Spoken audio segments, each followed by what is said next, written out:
Hello, my name's Mr. Doug. How are we doing today? Good. Good. Did y'all get to see Tim this morning on the video? Yeah. Tim, what kind of resource was Tim? A tree, a house. What's another word? What's another word they gave you? What kind of resource? Natural. Natural? How about starts with an R? Resources. Oh, there you go. Renewable. Now, what does that mean? Let's break that word down. What does that word mean? And then what's next? New. So, okay. So, what does it mean? What can that resource do? Like able to renew again. Able to renew again. Very good. So, trees are renewable resources, and we're going to talk about that here today and how we can help it with fire, with good fire. So, what is this here that I have in front of me? Pine cone. So, these are on pine trees. And so they open up, and when they open up, they have seeds inside of them. And these seeds float down, and they float down to the forest floor. And when they do that, they like to have good, clean areas to float down to where they can get to the ground and they can germinate and make new trees. Now, if this tree opens up its pine cones and they float down, and there's nothing but bushes and other trees up under it competing, and that seed falls in the top of another tree or another bush, will it find the forest floor and make a new tree? No, it won't. And so we can use good fire to help it find the forest floor and begin a new tree. So can anybody give me a good idea of what might be a good fire? What's a good fire in your mind? Think real hard. You got one? I'm sorry? Yeah, I mean, that would make it a good fire. It keeps it good and controlled, good and small. What's one you can think of at home, like a good fire that you might use? A burn like trash. Well, we don't burn trash. We can't burn trash. But, okay, to clean up the yard. Or how about you stand around it and you're like, that feels good. Like something that keeps you warm? A fireplace. There you go. That's a good one. So I've got some pictures here that can help us go through, and it's all pictures of good fire and bad fire. And so whenever you see a good fire on these pictures, I want you to yell it out. Good fire. And when you see a bad fire, I want you to yell out bad fire. And I mean yell. I want the people back up there at the popcorn break to hear that we're hearing good fires and bad fires. Oh yes, I want them to hear it, okay? All right, so let's start with this one here. What's that one? Good fire. There you go. Good job. That's a good fire. That's a birthday cake. Just got a few candles on it. You know, if it's my birthday cake, it could become a bad fire because there's way too many candles on that one. So that's a good fire. How about that one? Good fire. Good job. Good fire. So we're sitting around the fireplace, staying warm, reading a book. Everything's under control there. That's a good fire. How about that one? I hear both good and bad. I'm calling this one a good fire, and I'll tell you why, okay? An adult. All right, there's an adult. The adult's supervising and lighting the firework. Children are back here. They're at a safe distance. They're going to watch. You know, maybe it's 4th of July, something like that. And then we've got it set on the asphalt here where nothing can burn. And the children are at least 17 feet away. They are, at least. So, but it's a good fire. And also look back here. There's a fire hydrant back here. So if something does happen, there's a good water source right there. How about that one? Bad fire, that's right. We have a kid playing with matches, started a fire in the yard. That's not going to be good. Somebody's going to get hurt, he's going to get hurt, and that fire is probably going to get out and become a wildfire. So that's a bad fire. Good job. Good job. Y'all are yelling it out good. I appreciate that. So now he's caught his arm on fire. That's not good. Probably playing with the matches. So what do we do in that situation? Stop, drop, and roll. Yell it out. Stop, drop, and roll. That's right. Stop, drop, and roll. Exactly. How about that one? Good fire. That's right. This is one of my favorite kinds of fires. Because we're grilling out. We're about to have something good to eat, right? You like to grill out? We have an adult doing it. This child is back here waiting on his good food. Doing good. Now how about this one? Bad fire. That's right. So now the adult has left, probably went inside, take the food inside. And this child came up here with the starter fluid. He said, I want that thing Exactly, and that's not good. So that's probably going to get hurt doing that, right? I ain't doing that. Now how about that one? What do you think? Bad fire? What do you think? Thank you. Good job. Nobody's around, right? So a lot of wildfires in South Carolina start just like this.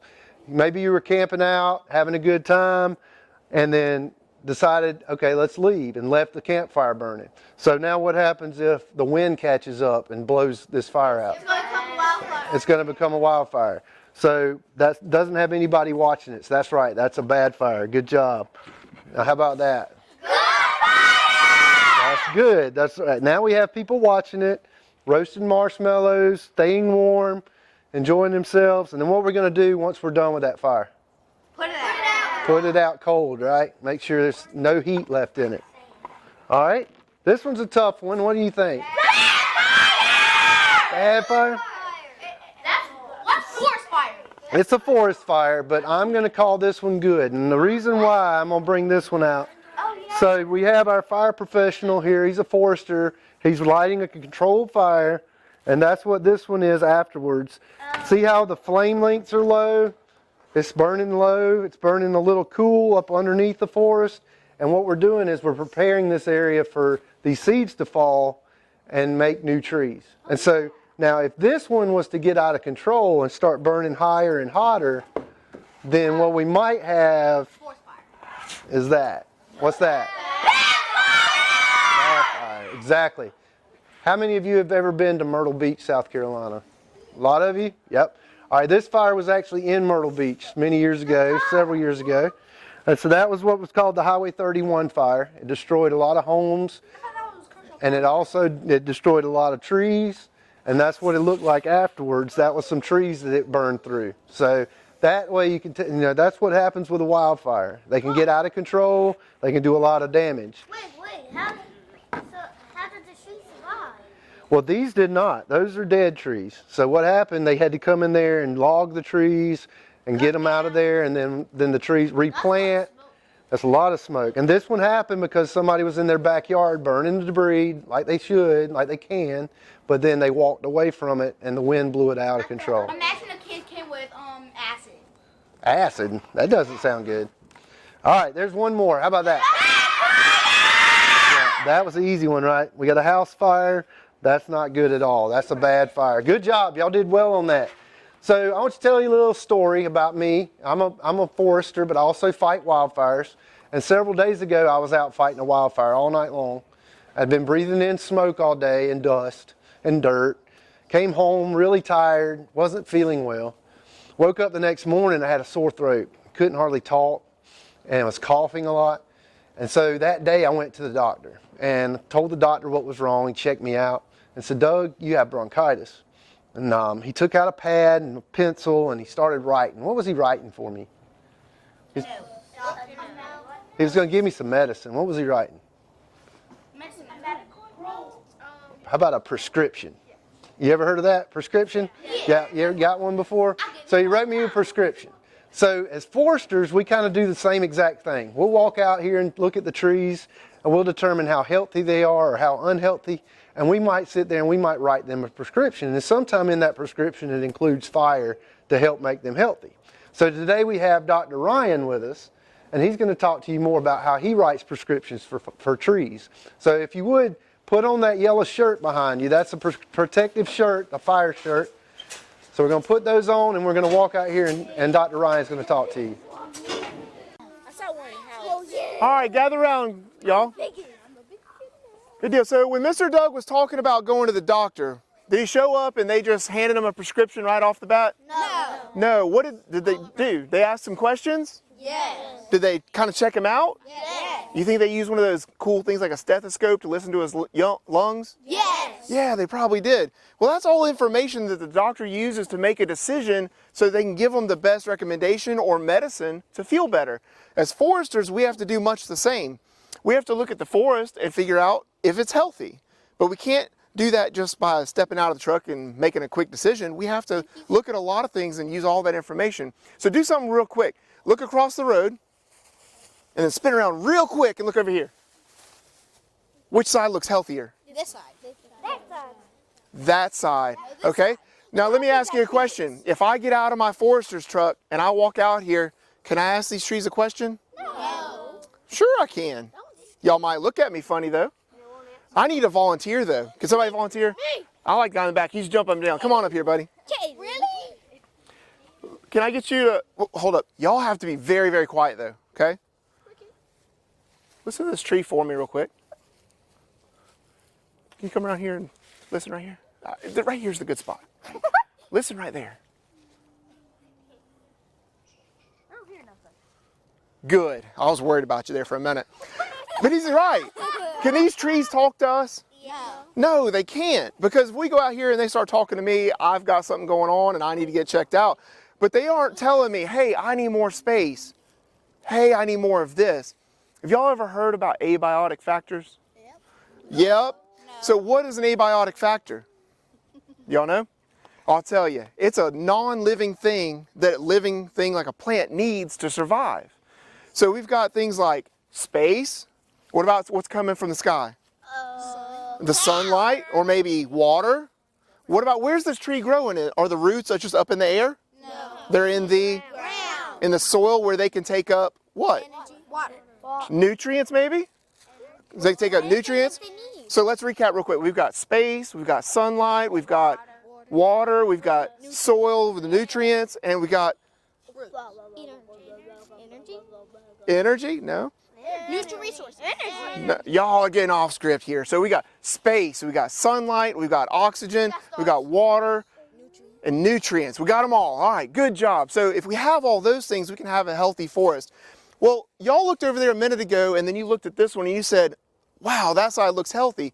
But what about this side makes it look unhealthy? What if we're trying to get all of those abiotic factors for each one of these trees? Do you think they might be competing for those? They're competing for their space and their nutrients and their sunlight. Well, how could we thin these trees out so they'd have more access to those? How could we do that? We could cut them, right? How could we cut them? Would we use a pair of scissors? No. What about a chainsaw? Yes. That sounds like a lot of fun, doesn't it? Yes. Well, if I gave you a chainsaw and sent you out there, I guarantee in 5 minutes you're going to come back like, Mr. Ryan, here's your chainsaw back, right? It's going to be a lot of work. And that chainsaw is heavy, it's dirty, and it's messy, right? But you're right, it's a lot of work. So in forestry, we have logging operations. Well, y'all could say, hey, let's have them logged. But these trees in here that are clogging everything up, they're way too small to be harvested. We couldn't get paid for them, and logging companies wouldn't buy them. So we have to use something else. Well, let's think about it. What station are we at? Fire. The fire station, the good fire and bad fire. And we're talking about good fires here. So maybe we're going to prescribe a fire which will make this forest healthy again. But before I can use that fire, I have to learn a lot more about it and what goes into making that decision. So let's go talk to Mr. Doug again, and he's going to teach us that part. Okay, as a forester, I have to go through a lot of training to figure out exactly what we need to make fire and keep it under control and do it as a good fire, right? So has any of y'all ever baked a cake before? You baked cakes? All right. What does it take to bake a cake? What's some Batter, what makes flour, there you go, flour, eggs, milk. Yeah. So let's take 4 dozen eggs, 18 cups of flour. Does that sound right? No. 20 cups of sugar? Yeah, that sounds like a good cake, right? Yeah. No. We need the right amounts of each ingredient, right? So what are we going to do? We're going to follow a recipe, right? Okay, let's follow. Okay, and same thing with fire. We're going to follow a recipe. We need 3 ingredients. Can anybody think of one ingredient we might need for a fire? You know of one?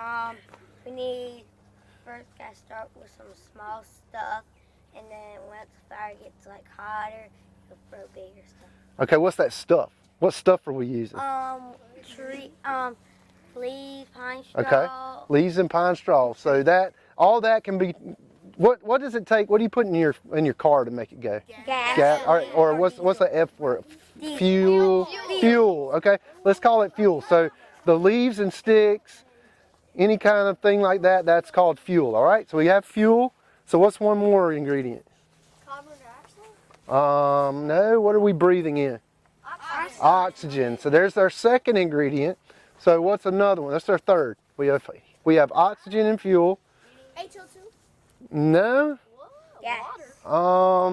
So we have, so the lighter, that provides Aiming like heat, okay? So we have fuel, heat, and oxygen.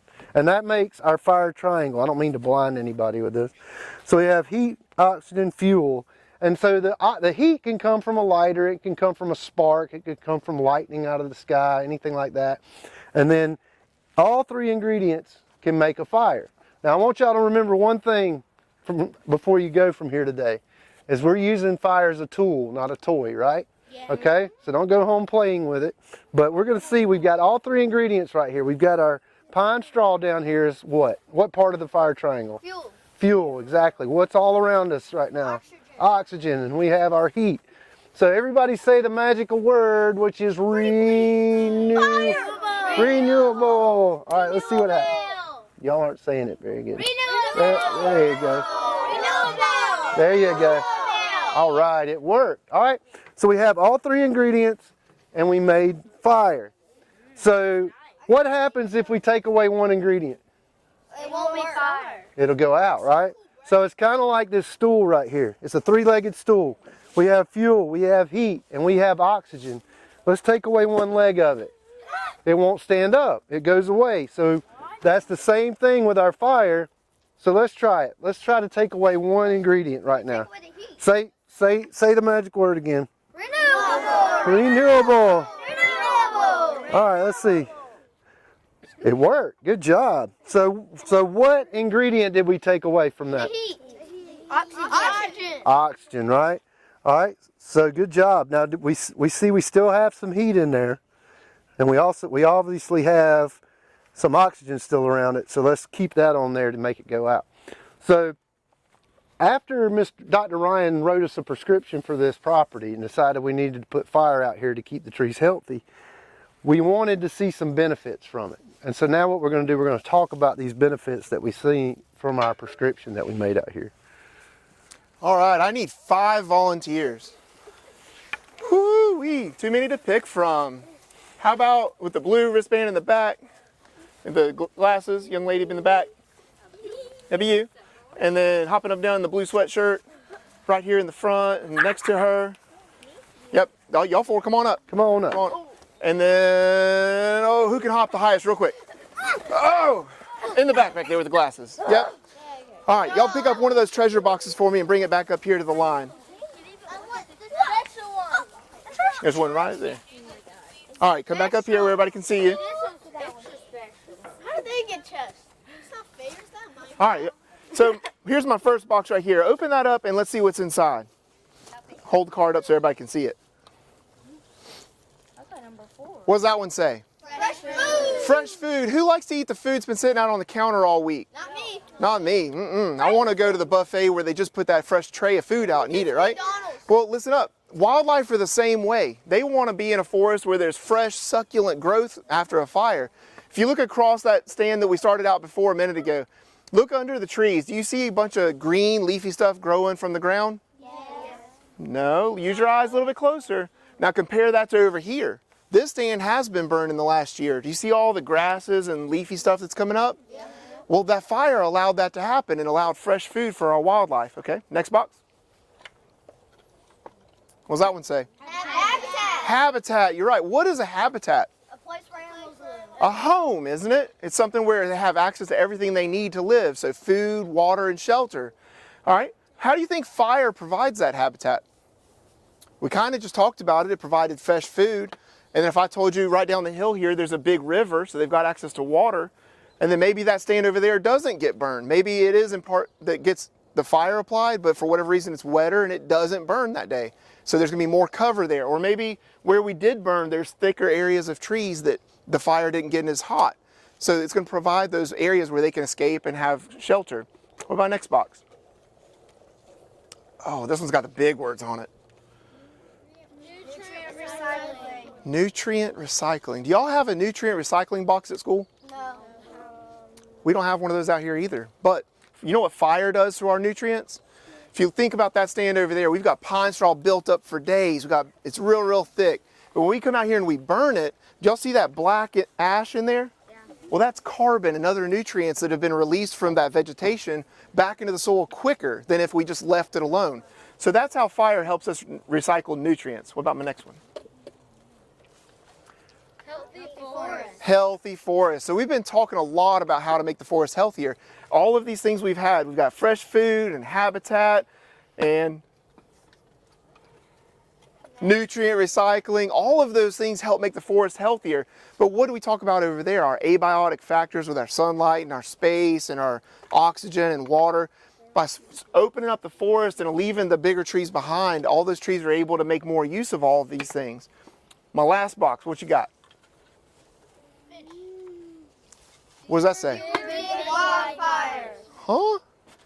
How do you think using a prescribed fire means there's less big wildfires? How does that make sense? Because there's less to burn. There's less to burn. You nailed it. Very good. So on that side over there, I just told y'all that the fuel is very, very thick. So if it burns, it's going to burn hot. It's going to be harder to control. It's going to kill the trees probably because the roots kind of move up into that stuff. But when we keep putting fire back on the ground like over here, the fuel is a lot thinner, a lot easier to control. And if the fire does get out here, it's going to move much slower. So the guy in the bulldozer has a whole lot more time to get there and move around. Also, think about this big bulldozer. How fast could he move through those woods versus over here? Slow over there, right? So it's a whole lot easier to control over here is the big point. All right, good job. Y'all can put those back in the box and just sit them down right here. We got one more thing to talk about. Y'all ever heard of an endangered species? Yes.